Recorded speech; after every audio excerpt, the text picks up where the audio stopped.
오늘 본문 잠언서 8장 22절부터 31절까지의 말씀에 보면은 뜻밖에도 잠언서 안에 갑자기 뭐가 나오고 있느냐면 창세기 이야기가 나옵니다. 창세기 이야기. 근데 이 창세기 이야기가 나오면서 갑자기 잠언서에서 우리가 아는 것처럼 지혜를 이야기하잖아요. 그러면 왜 저번에 제가 그 지혜를 갖다가 자꾸 왜 의인화했을까? 왜 성경 잠언서 기자는 지혜 이야기를 하면서 꼭 어떤 사람 이야기 하듯이 하고 있다 했죠. 근데 오늘 보니까 이제 구체적으로 어떤 사람을 이야기하고 있는데 보니까 그 주인공이 나옵니다. 그 누구냐면은 보니 여호와께서 그 조화의 시작 곧 태초에 일하시기 전에 나를 어떻게 했다고요? 가지셨으며 이렇게 표현을 하죠. 그러니까 지금 어떤 사람이 말을 하는데 하나님께서 천지를 창조하기 전부터 하나님은 나를 가지셨다. 내가 그 하나님과 함께하고 있었다. 와우, 세상에 누가 과연 천지가 있기도 전에 그분과 한 몸이 되어 먼저 있었던 자가 있었다라고 도대체 말하는가? 궁금하지 않을 수가 없습니다. 근데 보니까 계속 설명합니다. 만세 전부터 상고부터 땅이 생기기 전부터 내가 세움을 입었나니 아직 바다가 생기지 아니하였고 큰 샘들이 있기 전에 내가 이미 났으며 산이 세우심을 입기 전에 언덕이 생기기 전에 내가 이미 났으니 하나님이 아직 땅도 들도 세상도 진토의 근원도 짓지 아니하셨을 때라. 그가 하늘을 지으심에 궁창으로 해변을 두르실 때에 내가 거기 있었고 그가 위로 구름 하늘을 견고하게 하시며 바다의 샘들을 힘있게 하시며 바다의 한계를 정하여 물로 명령을 거스리지 못하게 하시며 또 정한 기초를 정하실 때에 내가 그 곁에 있어서 창조자가 되어. 그쵸? 그러니까 뜻밖에도 내가 어떤 분과 함께 있었는데 그 자기의 포지션이 뜻밖에도 거의 창조자와 함께 있은 포지션이었다라는 것을 말합니다. 그러면 대략 우리 이제 성경을 좀 아는 사람은 감을 잡죠. 누군 것 같습니까? 예수 그리스도를 말. 그래서 성경에는 삼위일체라는 말이 성경에는 없죠. 근데 기독교 교리에는 삼위일체라는 말을 하는데 이런 성경의 말씀 때문에 사람들이 예수 그리스도를 선지자 중에 한 사람으로 보는 게 아니라 그분은 바로 하나님이시요 하나님이 또한 말씀이 육신이 되어 이 땅에 오신 분이 바로 그분이시다. 이렇게 말을 하게 된 겁니다. 몰랐을 때는 예수님이 우리같이 몸을 입고 이 땅에 왔기 때문에 인간 중에 선지자 중에 한 사람 아니었을까 하는데 실상은 성경을 아는 사람들은 누구나가 고백할 수밖에 없는 게 이분은 하나님이셨다. 그러나 위치를 달리하셔서 역할을 달리하셔서 육신을 입고 하나님의 아들이라는 이름으로 우리에게 나타나셨다. 사람이 거할 땅에 즐거워하며 인자들을 기뻐하였었느니라. 이것이 31절까지 일단 그 어떠한 지혜라고 하는 분이 그분이 하나님과 함께 하셨던 바로 그분이다. 제가 주중에 그 창조에 관한 어떤 그 유튜브의 비디오를 이렇게 우연히 보게 됐어요. 창조에. 근데 옛날에는 다윈의 진화론이 대세 아니었습니까? 한때는, 그죠? 근데 이제 요즘 아주 더 그 지식을 쌓은 과학자들이 아주 또 오랫동안 연구해왔던 과학자들이 나름대로 이렇게 결론들을 내는데 어떤 그 진리들을 모아가지고 이제 동영상을 만드는 것 같아요. 아주 유명한 나사에서 근무한 어느 과학자 뿐만 아니라 왜 다윈과 함께 또 이런 말 한 사람이 있더라고요. 켄인가라 하는 이름의 어떤 사람인 것 같은데 우주가 생성될 때에 이 우주라는 것이 누가 창조한 게 아니라 어떤 폭발에 의해서 이것이 어떤 식으로 발전해서 어떠한 생물체가 되었다. 이거를 증명하려고 엄청 연구한 사람이 있었는데 거기 공동 저자로 책 집필을 함께 했던 어떤 또 과학자가 있었는데 이 사람이 주로 이제 어떤 설명을 하면서 질문을 받고 하더라고요. 그런 프로를 이렇게 뭘 만들었어요. 근데 혹시 여러분 그거 기억납니까? 다윈의 진화론을 그 종의 기원을 설명할 때 혹시 본 적이 있으신지 모르지만 나무 같은 그림인데 무슨 꼭 촛불 꽂아 놓은 어떤 여러 스타일의 촛불 형태 모양 이렇게 해서 요 밑에 나무가 딱 심겨져 있고 이렇게 여러 갈래로 이렇게 나무 형태로 뭐가 돼 있어요. 그럼 그 여러 갈래 속에 종을 쫙 설명을 해놨습니다. 요 무슨 종이 어떻게 진화를 했고, 요 어떤 종이 어떻게 했고, 요 아메바가 어떻게 진화하고, 뭐 진화하고, 이 진화를 쫙 설명을 해놨어요. 근데 요번에 최근에 이 과학자들이 이제 질문을 던지는 다윈한테, 다윈은 죽을 수 없지만 그 사람한테 질문을 던지는데, 뭐라고 질문 던지자면, 좋다, 다윈아, 너는 왜 이 진화에 대한 이 가치에 대한 이야기는 엄청스럽게 막 이렇게 변했고 우리 인간도 원래 원숭이인데 이렇게 변했고 저쩌고 했는데 그러면 이 모든 진화에 되는 생명의 근원이 되는 이 뿌리에 대해서는 왜 말을 안 하느냐 이렇게 질문이 되는 거예요. 그러니까 과학자들도 조금만 이제 과학을 좀 아는 사람들 입장이겠죠. 그 입장에 있는 사람들도 조금만 똑똑하고 공부하는 그 과학자들은 대부분 한다는 말이 그렇다 이거예요. 우연히 이 생명이 창조된다라고 하는 것은 쉽게 말하면 이런 거하고 똑같다고 한 아주 쉬운 예를 들어주는데 퍼즐 그 단어가 쓰이는 영어 단어에 있는 퍼즐 피스 있죠. 그 한 팩을 갖다가요 이제 실험을 하는데 이걸 해가지고 이렇게 탁 도르륵 떨어뜨렸어요. 떨어졌을 때에 거기 알파벳에 영어가 우리가 딱 봤을 때 이렇게 딱 되니 보니까 이거 도구구나. 사람이구나. 피플이구나. 하우스구나. 이렇게 글자가 맞아 떨어질 확률이 이렇게 던져가지고 할 때 극히 드물더라고요. 어쩌다 끼워 맞추면 우연히. 그러니까 결국은 어떠한 생명이라는 자체의 시작은 무에서 우연히 창조될 수 있는 폭발을 해가 화산같이 또 어떤 과학자가 그러더라고요. 그래서 자기도 화산을 연구했대. 근데 화산에 일어나는 작용을 실험실에 들고 그대로 와가 카피 떠서 해보니까 거기서 생물체가 나오기는 불가능하대요. 근데 제가 오늘 이 성경 잠언서를 보면서요. 어떤 거 하나가 너무 이렇게 딱 일치되는 이야기가 하나 있어요. 그게 뭐냐면은요. 29절입니다. 바다의 한계를 정하사 물로 명령을 거스르지 못하게 하시며 또 땅의 기초를 정하실 때에 내가 그 곁에 있어서 그 뒤쪽은 놔두고요. 그러니까 쉽게 말하면은 물이 자기 자리를 떠나지 않고 지키고 있다. 이건 무슨 원리라고 혹시 여러분 국민학교 때 중학교 때 배운 실력이 있으십니까? 왜 물이 지 자리를 딱 지키고 있고? 중력이. 그라버티. 대단한 지식을 갖고 새롭게. 나도 똑똑해. 아빠 닮아 똑똑하겠지 우리 사랑이. 예, 중력 희한하죠. 그러니까 이 과학자들이 말하기를 만약에 우리가 중력이 있기 때문에 중력을 연구하고 이야기를 하는데 누가 이 중력이라는 것을 이렇게 잡아 당기도록 만들어 놓지 않았으면 이 지구라고 하는 이 어떤 구조물이요 팍 흩어진다라는 거예요. 이것이 이렇게 제자리에 있을 수가 없다라는 거예요.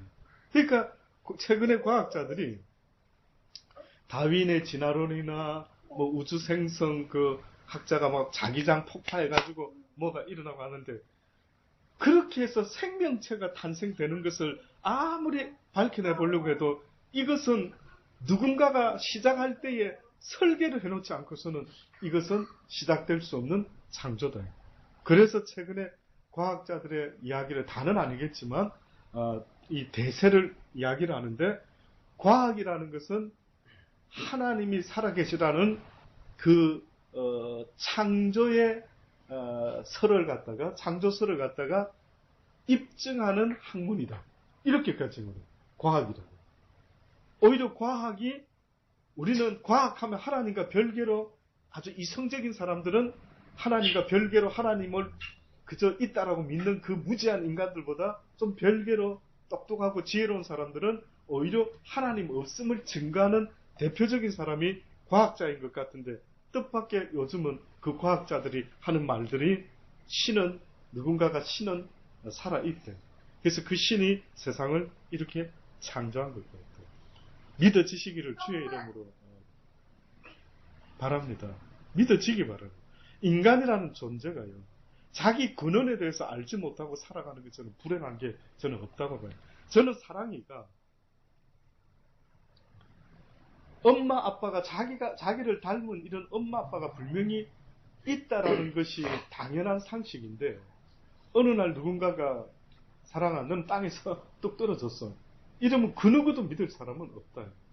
마찬가지로 인간이라는 이 생명체의 존재는 어디서 땅에서 뚝 떨어지고 무슨 폭파해가 저절로 만들어지는 이런 식이 아니라 성경에 너무 쉽게도 말한 나의 형상대로 내가 사람을 지으리라는 이 진리의 말씀이 바로 어떻게 보면은 오늘 우리가 붙잡고 있는 삶의 이유다라고 말할 수도 있다. 저는 세상에 뭐 돈 좀 많은 사람, 적은 사람, 잘생긴 사람, 못생긴 사람, 뭐 늘씬한 사람, 뚱뚱한 사람, 뭐 약한 사람, 병든 사람, 건강한 사람, 온갖 종류의 사람이 있겠지만은 그러나 그 중에서 가장 사람이 사람다운 삶을 살고 있다라고 하는 그 전제가 되는 게 있다면 자기를 지은 하나님을 기억하고 살아가는 것. 이것이 바로 저는 가장 인간으로서 복된 삶이다. 언젠가 어떤 권사님이 장립을 받으실 때 했던 말 이야기했죠. 살아보니 결국 남는 거는 세상에 아무것도 없고 별 것 없는데 오직 하나님만이 남는다라고 이야기를 해요. 근데 문제는요. 그 깨달음을 갖다가 지금 이 40대에 이 50대에 깨달을 수만 있다면 더 복되지 않겠네요. 그분은 60 중반 그 다음 70대 남편과 함께 이렇게 살아가시면서 인생 어떻게 보면은 물론 그전에도 깨달음이 있었지만 지금 이 순간에 느끼는 그 간절한 진리, 이 진리를 깨달은 그 고백이 어떻게 보면 좀 더 일찍 시작되었으면은 그의 인생은 조금 더 의미가 달라질 수도 있지 않았을까 하는 생각도 해봅니다. 자, 이런 이야기를 잠언스 기자가 딱 했죠. 그 다음에 갑자기 이런 말을 합니다. 아들들아, 또 시작합니다.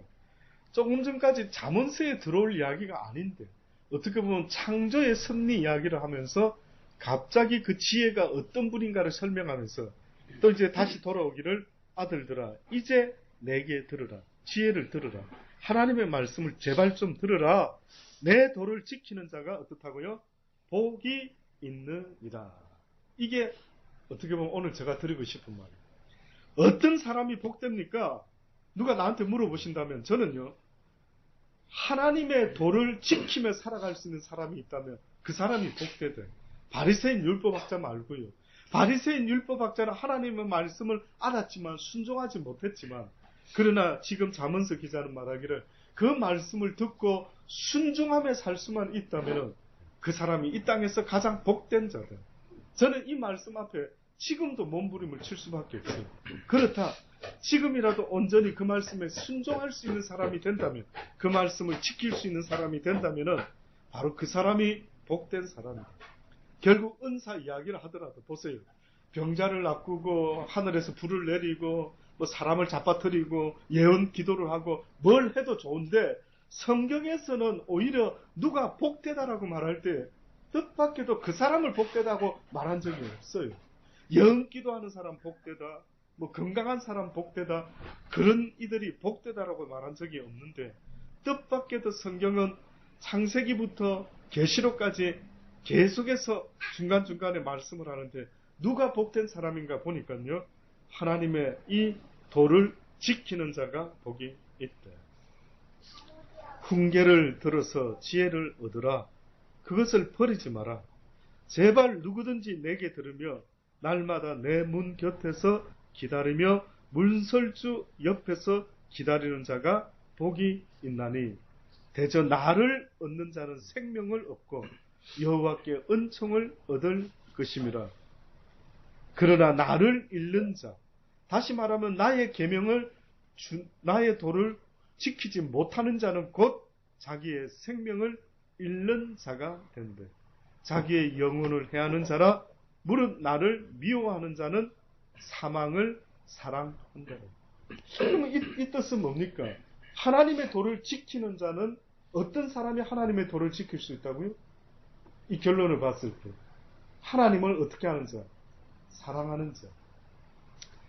우리 박가영 집사가 이재호 집사의 이야기를 들을 때 사랑이 깊으면 깊을수록 불가능한 일들도 들어주게 됩니다. 예를 들어 저는 캠시 가면 그게 가끔 생각이 나요. 우리 승재를 가졌을 때에 나는 부산 남자로서 좀 그래도 좀 서울 남자와 다르다. 예를 들어 뭐 옛날에 드라마나 이래 보면은 아내가 임신해서 야밤중에 자기 나 뭐 먹고 싶어 뭐 이러면 막 사다 주고 할 때에 야 어떻게 남자가 그렇게 해. 물론 얼마 전에 우리 크림빵 남편 있었죠. 크림빵 남편이 뺑소니 차 아내가 크림빵 먹고 싶다 했나요? 그거 먹고 싶어가지고 그 밤중에 그걸 사가지고 오다가 뺑소니 교통사고를 당해서 그렇게 운명을 달리하고 말았죠. 누군가를 사랑한다라고 하는 그것은요, 어떤 면에서는 어떤 사람을 갖다가 사랑의 포로로 만들어가지고 체면이고 뭐고 간에 그가 시키는 이야기를 한다면은 그가 시키는 이야기에 순종하고 지켜주는 것이 그 사랑에 대한 나의 표현으로 생각하고 어떤 말이든 지켜주려고 하는 이런 마음이 있는 것처럼 잠언서 기자가 그걸 알았는지 뭐라고 말했냐면은 하나님의 도를 꼭 지켜 행하라.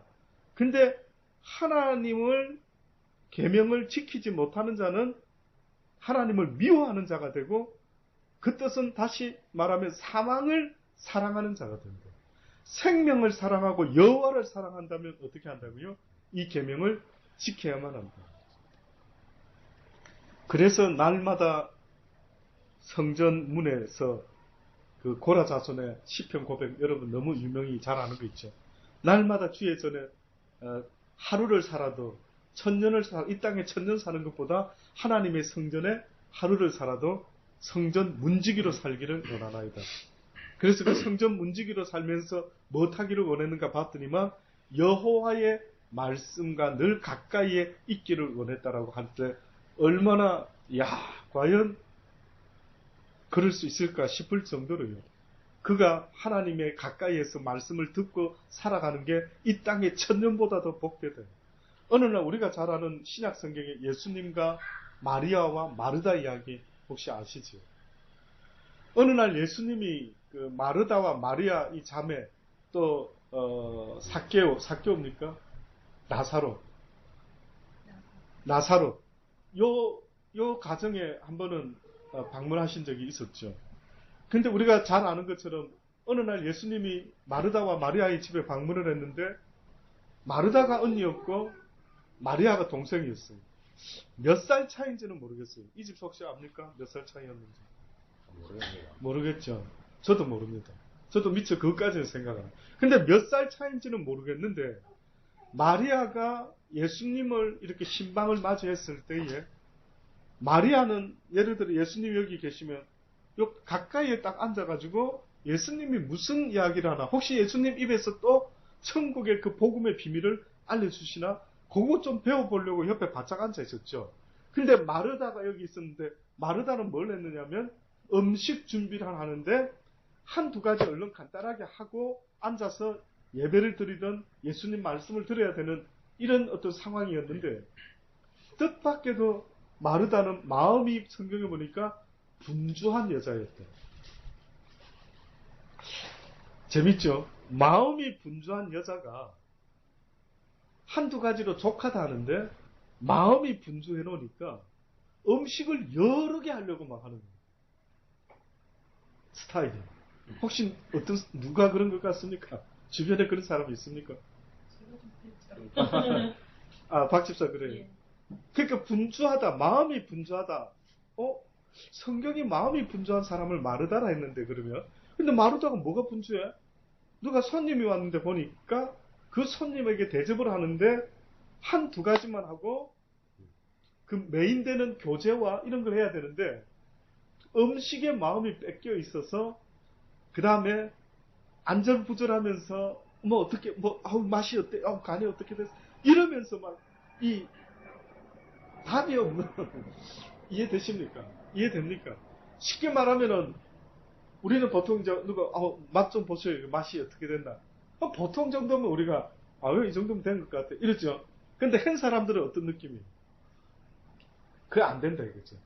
너무 맛있네요. 막 이런 이야기가 나오길 기대하는지 몰라도 마음이 그게 뺏겨가지고 막 더 맛있게 더 맛있게 뭐 이런 모습 같아요. 어떻게 보니까.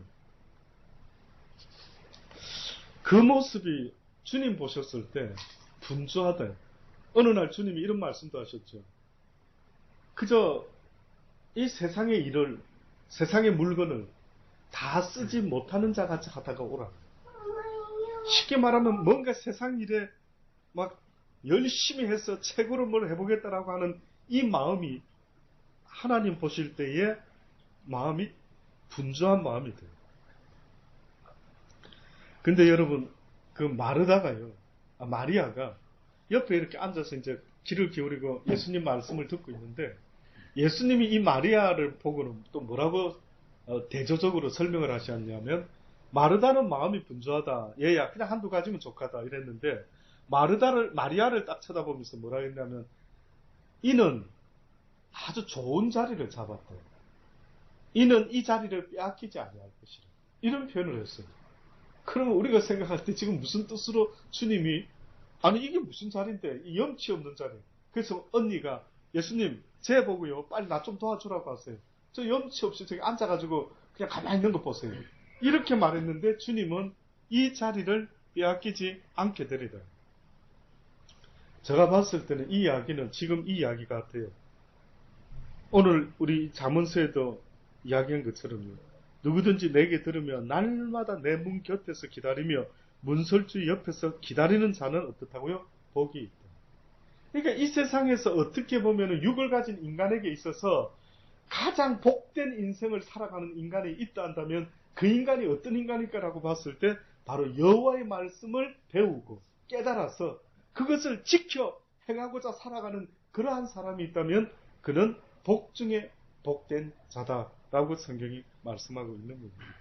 아무쪼록 우리 이렇게 적은 사람이 모여서 함께 하나님께 예배드리고 말씀을 배워가지만 저도 할 수만 있다면 날마다 그 말씀을 묵상하고 깨달아가지고 이렇게 이 시간에라도 또 주일날 전하기를 원하는 겁니다.